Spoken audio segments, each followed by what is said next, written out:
Camila Reyes walked into court facing two smug cops who thought they had her beat, but when she dropped a secret that stunned the room, their badges couldn't save them. Wait till you see what unfolded. A heavy silence settled over the courtroom as the defendant, a confident Latina woman with a steady gaze, stood up calmly. She was dressed in a sharp white suit that fit her perfectly, and every step she took rang with purpose. Her name was Camila Reyes. Nobody there had any clue what was about to go down. Over at the prosecution's table, officers Daniel Harris and Ethan Brooks swapped cocky smirks, dead certain they'd tear her apart in court. They thought they were bulletproof, banking on their badges and reputations to shut down any pushback, but they were in for a rude awakening. This case had been drawing attention from the get-go. The Weldon County Courthouse, a grand old building with towering ceilings and granite columns, was swarmed by reporters, cameras, and curious onlookers. The local news had played it off as a small-time trial, just a charge of obstruction, but the vibe told a different story. The air was thick with tension, like something huge was about to break. Camila walked in solo, joined only by her lawyer, a kindly older guy named Edward Larson, and his assistant, a sharp young woman named Sophia, who kept things low-key. No fancy cars, no big entourage, no press conference. She moved like someone who knew exactly what she was doing and what bombshell she was about to drop. On the flip side, officers Harris and Brooks from the fictional Crestwood Police Department looked way too relaxed. Harris, a stocky guy pushing 50, had a smug grin plastered on his face. Brooks, younger and full of himself, was tossing out snide comments. Both had a shady track record in the city's rougher neighborhoods, known for getting heavy-handed, especially with Latino and black folks. "This'll be over quick," Brooks muttered, not caring who overheard. "Always is when they think they're slick," Harris shot back, arms crossed. "Let's get this show started." Judge Eleanor Ramsey, a no-nonsense woman with small glasses, was running the show. She skimmed the papers in front of her while court staff fiddled with mics and got the seats ready. Even though she looked like she wanted a smooth day, you could tell she sensed something was off about this one. According to the news, Camila was charged with messing up a police operation. Word was she'd gotten in the way of officers doing their job, which led to her getting hauled off right there on the street. But the details were fuzzy. All anyone knew was she'd been nabbed in a neighborhood where cops were running some kind of sting, and things went south fast. What nobody realized was that Camila wasn't just some random person. Behind her cool, collected front, the slight clench in her jaw showed she was taking this dead seriously. But fear? Not a trace of it on her face. What was coming was about to rock the courtroom and the whole system to its core. The bailiff kicked things off and everyone grabbed a seat. Camila stood next to her lawyer, hands folded on the table, cool as a cucumber. Across the room, Harris and Brooks stared her down like they'd already won. They had no idea what was headed their way. Nobody did. The trial opened with statements from both sides. Prosecutor Laura Mitchell got up, all confidence, her voice sharp and a little patronizing. She painted Camila as a cocky troublemaker who'd purposely gotten in the way of a legit police operation. Her words were picked carefully, building a picture of a reckless activist who was a danger to law and order. The officers nodded along, eating up every word. Camila, though? She didn't flinch. Just watched the jury quietly, sizing up every face. Some gave her curious looks, others seemed skeptical. She'd been in enough high-stakes moments to spot unease a mile away, especially when they saw a Latina woman sitting in the hot seat. Then Edward Larson stood up, his voice warm and steady. He locked eyes with the jury one by one. "For weeks, you've only heard their side of the story," he said. "Today, you're going to hear the real one, way closer to the truth." He dropped hints that the cops weren't playing by the rules, that they'd leaned on intimidation and excessive force, and that Camila's arrest came from something uglier, bias and power tripping. When he mentioned illegal tactics, Harris squirmed in his chair. Brooks' face tightened. The judge called a quick break before the first witness. The officers huddled, whispering like they had it in the bag, but Camila stayed quiet, talking softly with Edward. Only Sophia, standing nearby, seemed to catch the fire simmering under Camila's calm surface. During the break, Camila hit the water fountain. A few cameras tried to get a shot of her, but she didn't say a word, just flashed a small smile and raised Demirci's hand politely. Sophia stuck close, keeping the pushiest reporters at bay. She knew who Camila Reyes was and what she was planning. This trial wasn't just about clearing her name, it was a shot to shine a light on the deep rot in the police department. And Camila, she wasn't backing down. She was ready to take it head on. When the break wrapped up and the courtroom filled again, Edward got ready to call his first witness. The prosecution slid back into their spots, still acting sure of themselves. Camila took one deep breath, then locked eyes with the officers. The trial was underway, but they still didn't see the massive curveball coming their way. Edward asked the judge to let them show a video from the day Camila got arrested. Judge Ramsey checked the request and gave a nod. The lights dimmed, and every eye in the room glued itself to the screens. The tension cranked up a notch. A grainy black and white clip popped up, showing a quiet street in a neighborhood. A few cop cars were parked outside a modest house. Officers were milling around, some holding files, others just standing there, watching. The camera swung over, catching a woman walking up the sidewalk. It was Camila, dressed casual, like she was coming back from a community meeting. There was no sound, but her body language said it all. Worried, but in control, asking the cops questions. One of them, Brooks, started waving his hands, getting aggressive. Harris stepped in, looking like he was trying to intimidate her. Camila put her hands up and took a step back. Then, out of nowhere, Brooks yanked out handcuffs and went for her. Harris moved behind her, cutting off any way out. The second she got slammed against the hood of her cruiser and cuffed, you could feel the room react. Nobody said a word, but it hit hard. Some jurors frowned, others swapped uneasy looks. The video didn't lie. No yelling, no fighting back, nothing from Camila. When the clip cut off, Edward stood up. "Ladies and gentlemen of the jury, is this what they're calling obstruction? Does what you just saw look like it deserves a rough takedown? A woman asking questions in her own neighborhood?" Laura Mitchell cleared her throat but stayed quiet. The room was dead silent. That video had landed like a punch. The first witness was Dorothy Evans, an older lady from the neighborhood who'd seen it all while walking her dog. She sat down, moving a little slow, but her voice was rock solid. Camila just asked what was going on. She knew the woman in the house, an older lady who'd had run-ins with cops before. She didn't yell, didn't curse, just asked questions. "And how'd the officers handle it?" Edward asked. "Like she wasn't allowed to open her mouth," Dorothy said, sounding pissed. "They called her nosy, plus some other stuff I won't say here. And then they shoved her like she was some big-time crook. It was disgraceful." Over at the prosecution's table, Harris couldn't sit still. Brooks just stared at the desk. Dorothy wrapped up her story, leaving a bad taste in the room. Mitchell tried to throw shade, hinting Dorothy's age might have messed with her memory or eyesight, but Dorothy wasn't having it. "I only need glasses to read," she snapped, "and I've always backed good cops. That wasn't good policing." During the break, the courthouse halls were buzzing. Reporters were all over the video and Dorothy's testimony. Some brought up old complaints against Harris and Brooks that never went anywhere. Others were trying to figure out who Camila really was and why the cops seemed so rattled. In a small meeting room, Camila sat with Edward and Sophia. "Dorothy came through strong," Edward said, "but they're going to try to rip her apart. We can't just lean on witnesses. Sooner or later, we got to tell them who you really are." Camila nodded, sitting up straighter. "I know. But hold off for now. Let them keep thinking I'm nobody. I want to see how far they'll go with their lies under oath." Edward sighed, pinching the bridge of his nose. "It's a gamble, but if we drop the truth at just the right moment, it'll hit like a ton of bricks. When the jury finds out you're the new director of Homeland Security..." Camila stopped him. "It's not just about winning, Edward. It's about exposing them. If we spill my title now, the department might try to bury evidence or push a quick deal. We need them to dig their own grave, to be laid bare." Sophia, who'd been quiet, chimed in. "Just got a call from the undersecretary. They're asking for an update." Camila gave a small smile. It was nice knowing DC had her back, but it also stung to think about how many folks didn't have that kind of pull. What if I wasn't me? What if I was just some random neighbor?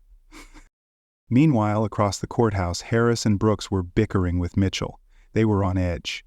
The prosecutor was trying to keep things together, but the cops were starting to crack. They claimed Dorothy was just a dramatic old lady and that Camila had threatened them. But they didn't have a shred of proof, no audio, no witnesses. "What about the body cams?" Mitchell asked, clearly annoyed. "They crapped out," Brooks said. "Tech glitch." "Both of them? At the same time?" she pushed, eyebrow raised. "Yeah, stuff happens," he mumbled. Mitchell didn't say anything else, but her face screamed she knew they were in deep trouble. Back in the courtroom, the vibe was heavier than ever. Camila took her seat again. Harris and Brooks shot her angry looks, but the swagger was gone. Judge Ramsey called for quiet. The next day would bring more witnesses, but that afternoon, everyone got it. What looked like a routine case was about to blow up into a battle over truth, power, and accountability. The next morning, the courthouse was packed even earlier. Outside, people were lined up, some holding signs that said "Justice for Camila" and "Stop Police Abuse." Inside, the chatter died down as Judge Ramsey walked in. The room felt serious, almost sacred. Edward called up Dr. Rachel Cohen, a psychologist who knew her stuff about how racial bias in police work messes with people's heads. She didn't talk about Camila directly, but laid out the bigger picture. How constant run-ins with abusive cops leave Latino and Black communities traumatized, distrustful, and scared in ways that can look like defiance to outsiders. A few jurors nodded as she spoke, taking it in. The defense was weaving something bigger than one case, a story that called out the whole system. At the prosecution's table, Harris and Brooks weren't even trying to hide how uncomfortable they were. Arms crossed, shifting around in their chairs. Even Mitchell was dodging the jurors' eyes for long stretches. They knew the narrative was slipping away. Then came a surprise witness, Sergeant Michael Turner from the same Crestwood Police Department. The defense had called him, and he looked tense but determined. A straight shooter with a rep for being honest, Turner took the stand. "Sergeant Turner," Edward started, "were you in the neighborhood when Ms. Reyes got arrested?" "Yeah," Turner said, voice steady. "Got there a few minutes after the backup call." "What'd you see?" Ms. Reyes was cuffed in the back of a cruiser. She looked confused. I asked about body cam footage, but both were off. "That normal, Sergeant?" "Nope. Rules say they're supposed to be on for any civilian contact." "What did Officers Harris and Brooks say about it?" "Said it was a tech failure." Edward strolled toward the stand, slow and deliberate. "You ever see both their cameras go down at the same time before?" "No. Seemed fishy to me." The room went quiet, but Edward wasn't done. "You ever hear either officer use racist or disrespectful language?" Turner paused, glancing at Harris and Brooks, who were giving him hard looks. "Yeah," he said at last. "More than once." A ripple of whispers ran through the crowd. The judge banged her gavel, shutting it down. Mitchell jumped up, trying to paint Turner as someone with a grudge against the officers. But he didn't budge, saying he'd filed internal reports that got ignored. Camila sat there, calm but laser-focused. She knew this was the moment things shifted. The jurors were scribbling notes like crazy. What started as a murky back and forth now had legs, witnesses, weight. Harris and Brooks's story was falling apart. During the break, Edward pulled Camila aside, a little urgent. "This is going better than we thought. The jury's with us. But it's time. You sure about waiting? If we drop it tomorrow, right before the final cross-examination, it'll hit like a freight train," Camila said. "They see me as a victim right now. Wait till they find out who I am. It'll be like a wake-up call they can't ignore." Camila took a deep breath and gave a small nod. "All right, your call." The courtroom was jammed, not just with locals, but with big-time reporters from national outlets. Word was spreading that something major was about to go down. Edward stood up, cool as ever, and said, "I call Camila Reyes to the stand." The room got tight. Camila walked up with the same poise she'd had from day one. She swore to tell the truth and sat down, shoulders square. Edward took his time. "Mr. Reyes, tell the jury a bit about yourself." Camila nodded. "I grew up in a little town in New Mexico, daughter of immigrants. My dad was a social worker, my mom taught elementary school. Early on, I saw how cops treated our community like we didn't belong.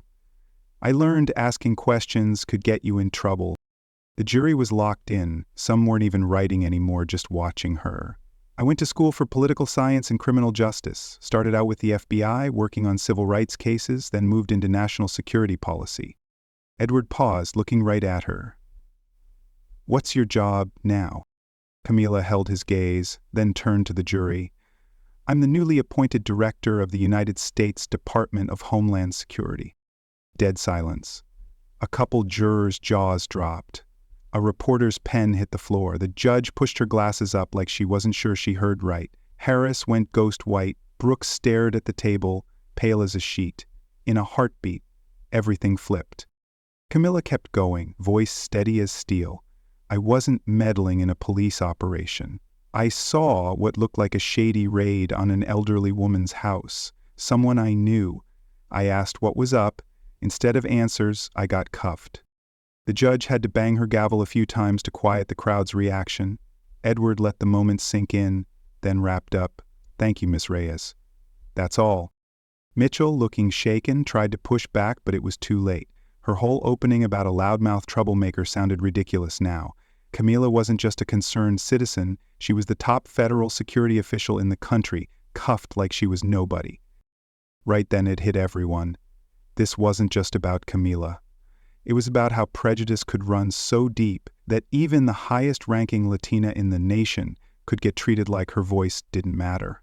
And for Harris and Brooks, things were only getting started.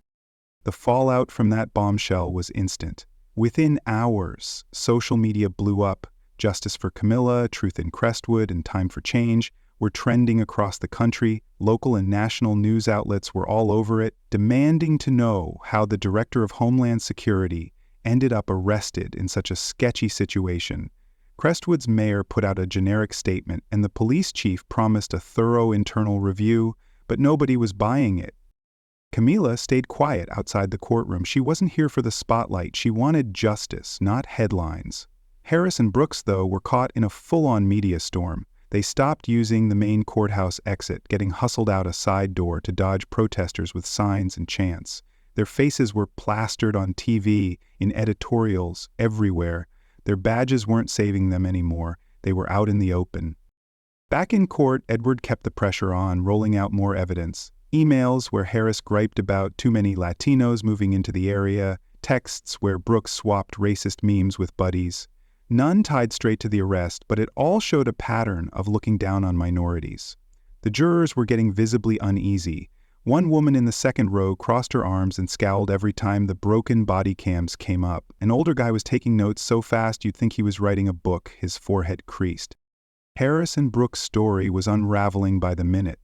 Edward brought Turner back to the stand, and he dropped another bomb. A few weeks before Camila's arrest, in a department meeting, Harris had said, "I'm fed up with these Latina women acting like they're lawyers." He didn't know Camila yet, but the words fit a pattern. Mitchell scrambled to save the case, arguing Camila's job shouldn't sway the trial, and that the officers acted on what they thought was happening. But the jury wasn't buying it. If their gut was so off that a couple questions justified a rough arrest, then the problem was way bigger than one day. At the end of the second-to-last day, something wild happened. Harris asked to speak. The judge let him, even though it caught everyone off guard. He stood up, eyes on the floor. "I want to say something to Miss Reyes," he started. The room froze. "I've been a cop for over 25 years. I thought I was doing my job right. But sitting through this trial, watching that video, hearing Ms. Reyes talk, I see I screwed up. I judged her without knowing her. I mocked her. Worse, I treated her like she was nothing." He stopped, his eyes shiny, maybe regret, maybe fear. "I'm sorry." Brooks didn't move at first, but after a beat he stood too. "I want to say sorry too. I didn't see her for who she was. I just saw someone questioning us, and I jumped to the worst conclusion. I messed up." Camila looked at them, stone-faced. No smile, no tears, just a nod that carried weight. "Thank you," she said quietly. "But saying sorry doesn't undo the damage. I hope this is the start of real change." The next day, Judge Ramsey called for order as the jury came back with their decision. The foreperson, a woman with a calm but firm look, handed over the verdict. "Guilty." Both officers were nailed for unlawful arrest, abusive power, and fudging reports. Plus, they were looking at a federal probe for civil rights violation. The judge stared them down, voice like iron. "You're suspended from duty. We'll set a sentencing date. Until then, you're on electronic monitoring. Your time as officers is done." Her gavel slammed hard. Camilla closed her eyes for a second, then let out a breath. It was over. Reporters mobbed her outside the courthouse, cameras in her face, but she didn't stop to chat. She just looked out at the crowd, neighbors, activists, kids, and gave them a smile. A few days later, in a low-key gathering, Camilla met with Crestwood's community leaders, pastors, teachers, students, even a couple honest cops. It wasn't a party, it was a promise. She swore to use federal resources to push real reforms. Body cams checked by outside groups, clear ways for people to file complaints, and mandatory training on racial bias for every police academy. She also said any money she got from the arrest would go to scholarships for Latino kids studying criminal justice or public service. "This isn't just about me," she said. "It's about everyone who's been told, 'Shut up, you don't get a say.'" A week later, she went back to the neighborhood where it all kicked off. Mrs. Elena Martinez, the elderly woman whose house got raided, greeted her with tears in her eyes. "Thank you, mija, for not being scared." Kids were running around the street, laughing. No cop cars with flashing lights, no intimidating officers. Just people starting to trust again, bit by bit. Camilla stopped in front of a fresh mural on a wall. It showed a brown-skinned woman in a blue suit standing tall. Next to her, words read, "Asking questions isn't a crime. Demanding respect is justice." As she took it in, Sophia walked up, ready to head back to D.C. Camilla gave a soft smile. "Yeah, but I'll never forget this place." She'd rolled into Crestwood as a visitor, got arrested like a threat, but left as what she'd always been, a leader, a woman who faced a broken system and made it stare itself down. The fight wasn't over, but the change had started. Camilla Rea's journey shows us that truth, when spoken boldly, can dismantle even the toughest walls of power. Her courage to confront bias didn't just clear her name, it exposed a system that thrives on silence. This teaches us that honesty paired with resilience can shift the world around us. In daily life, it means owning our stories, whether at school, work, or in tough conversations, and refusing to let fear mute us. When we speak up about what's right, we inspire others to do the same, creating a chain reaction of change. Camilla proved one person's truth can challenge giants. Let's carry that forward. Be fearless with your voice, lift up others, and fight for fairness. Huge thanks for joining us in this story. If it hit home, smash that like button, drop a comment with your thoughts, and subscribe for more tales that spark courage.